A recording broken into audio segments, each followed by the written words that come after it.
1971 সালের 16 ডিসেম্বর বিজয়ের আনন্দে যখন সারা দেশ উত্তাল, তখন কিশোরগঞ্জ উঠছিল পাকিস্তানি পতাকা।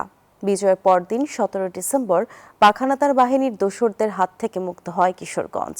বিজয়ের এই দিনে সরকারের কাছে নিজেদের নিরাপত্তা চান মুক্তিযোদ্ধারা। কিশোরগঞ্জ থেকে টিটু দাসের তথ্যচিত্রে ডেস্ক রিপোর্ট।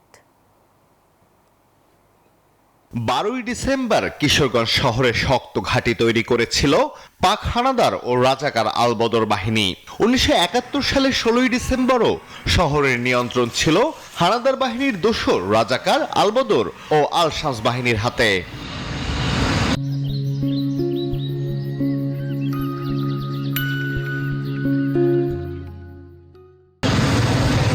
এমন অবস্থায় রাজাকারদের হঠাতে 16 ডিসেম্বর কোম্পানি কমান্ডার কবির উদ্দিন আহমেদের নেতৃত্বে মুক্তিযোদ্ধাদের কয়েকটি দল ভাগ হয়ে কিশোরগঞ্জ শহর ঘেরাও করে। অবস্থা বেগতিক দেখে রাজাকাররা আত্মসমর্পণের প্রস্তাব পাঠায়। এরপর 17 সেপ্টেম্বর সকালে মুক্ত হয় কিশোরগঞ্জ শহর।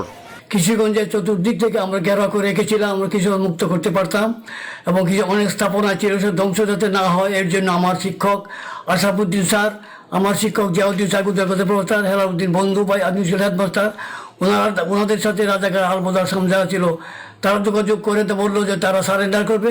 অপমানজনক ঘটনা ঘটতেছে, এগুলি খুব অসহ্য আমাদের কাছে, আমার খুবই খারাপ লাগে। মুক্তিযোদ্ধার সন্তান হিসেবে নিজেদের পরিচয় দিতে গর্ববোধ করলেও বর্তমানে অনেকেই বীর মুক্তিযোদ্ধাদের অবজ্ঞার চোখে দেখেন। অভিযোগ তাদের মুক্তিযুদ্ধ এবং মুক্তিযোদ্ধাদের নিয়ে বিরূপ প্রতিক্রিয়া এবং বিরূপ মন্তব্য করে। আমরা মুক্তিযোদ্ধার সন্তান, আমাদের বাবারা এত কষ্ট করে জীবন বাজি রেখে দেশ স্বাধীন করেছেন, এইটুকু শোনার জন্য। এদিকে সরকারের কাছে নিজেদের নিরাপত্তা চান মুক্তিযোদ্ধারা।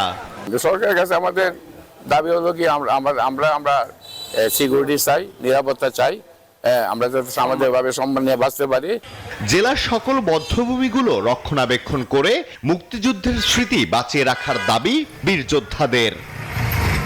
Desk report, news 24।